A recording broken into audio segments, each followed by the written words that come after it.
Hello అండి. అందరూ ఎలా ఉన్నారు? బాగున్నారా? చాలా రోజులవుతుంది కదా! వీడియోస్ పోస్ట్ చేసి. ఎందుకింత గ్యాప్ తీసుకుంది అనుకుంటున్నారా? అవునండి. ఎన్ఐఎస్ఎం ఎగ్జామ్ అయితే ఉంది. ఫస్ట్ అటెంప్ట్ అయితే పోయిందండి నాది. అలా అనేసి వదిలిపెట్టకూడదు మనం. దాన్ని అంతు తేల్చేదాకా. మళ్ళీ నెక్స్ట్ అటెంప్ట్ సీరియస్‌గా ట్రై చేశాను. ఫైనల్‌గా అయితే ఇప్పుడు పాస్ అయ్యాను అనుకుని పోస్ట్ చేస్తున్నాను. నేను ఏదైతే మిస్టేక్స్ చేశానో మీరు మాత్రం రిపీట్ చేయబాకండి. అది మాత్రం. అండ్ ఫస్ట్ ఆఫ్ ఆల్ వాళ్ళ అందరిని కంపారిజన్ చేసుకోబాకండి. ఇది గుడ్ లక్కా, బ్యాడ్ లక్కా అనేసి నాకు తెలీదు.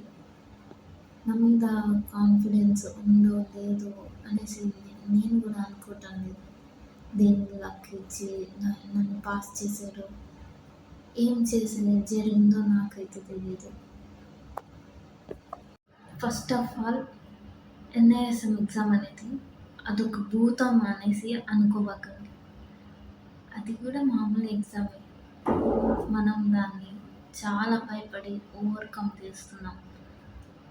దాన్ని మీరు ఎట్లా ఉన్నా పాస్ అవ్వాలి అన్నట్టు ఫిక్స్ అయిపోండి మెంటల్‌గా.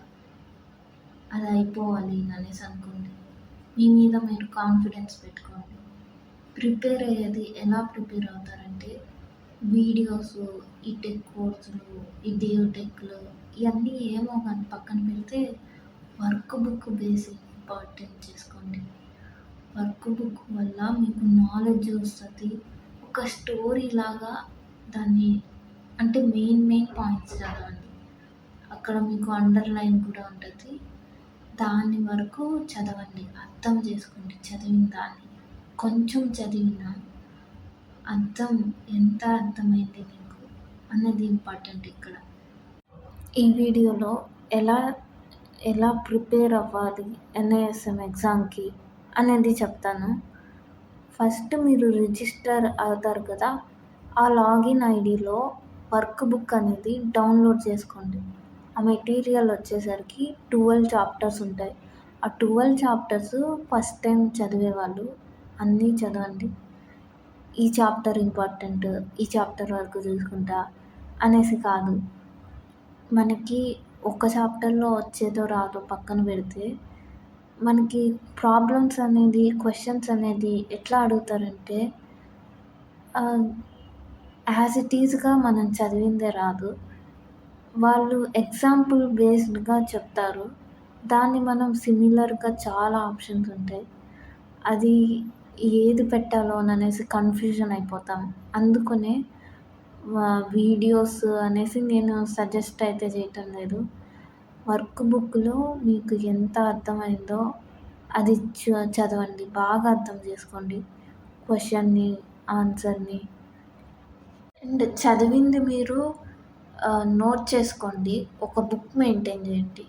ఆ బుక్‌లో మెయిన్ పాయింట్స్ మీకు చూస్తే ఇంకా అది గుర్తుకు రావాలి. ఆ స్టోరీ అనేది. అండ్ అన్ని చాప్టర్స్ అయితే చదవండి ఫస్ట్ టైం చదివే వాళ్ళైతే. నెక్స్ట్ వచ్చి మీరు మాక్ టెస్టులు కూడా రాయండి. కొంచెం ఐడియా వస్తుంది. ఓ క్వెషన్స్ ఇలా కూడా అడుగుతారా అనేసి. అప్పుడు మీకు అర్థమవుతుంది. కొంచెం ట్రై చేస్తూ ఉంటే. అండ్ మీకు కొంచెం కాన్ఫిడెన్స్ అనేది పెరుగుతుంది. అండ్ దాన్ని బట్టి మీరు ఆ ఎగ్జామ్ అనేది కొంచెం ఫస్ట్ అటెంప్ట్‌లోనే క్లియర్ చేయొచ్చు. నేను ఫస్ట్‌లో వీళ్ళు చెప్తే లైట్ తీసుకున్నాను. అంత ఏం చదవలేదు. ఏదో చదివానంటే చదివాను.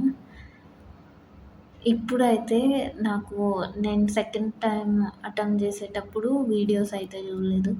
మొత్తం వర్క్ బుక్కే చూసి నాకేం అర్థమైంది అనేసి ఒక బుక్ మెయింటైన్ చేసి నోట్ చేసుకొని ఆ మెయిన్ పాయింట్స్ అనేది నోట్ చేసుకున్నాను.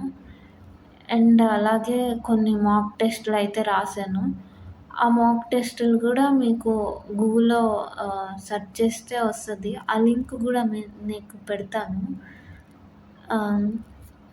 ఇంకా మీకు లేదు నాకు బుక్ చూస్తేనే భయమేస్తుంది, చదవలేకపోతున్నాను అనుకునే వాళ్ళైతే వీడియోస్ అయితే సజెస్ట్ చేస్తాను. మీకు హిందీ అర్థమైతే హిందీలో వచ్చేసరికి tech course 'Nobita with finance' అనేసి ఈ 2 ఛానల్స్ ఉన్నాయి. దాంట్లో కూడా మెయిన్ పాయింట్స్ చెప్తారు. మళ్ళీ మీకు హిందీ అర్థం కాకపోతే ఇంగ్లీష్‌లో అయితే ఒక ఛానల్ ఉంది 'దేవ్ టెక్'. అది మీరు ఎట్లా అన్నా ప్రిపేర్ అవ్వండి.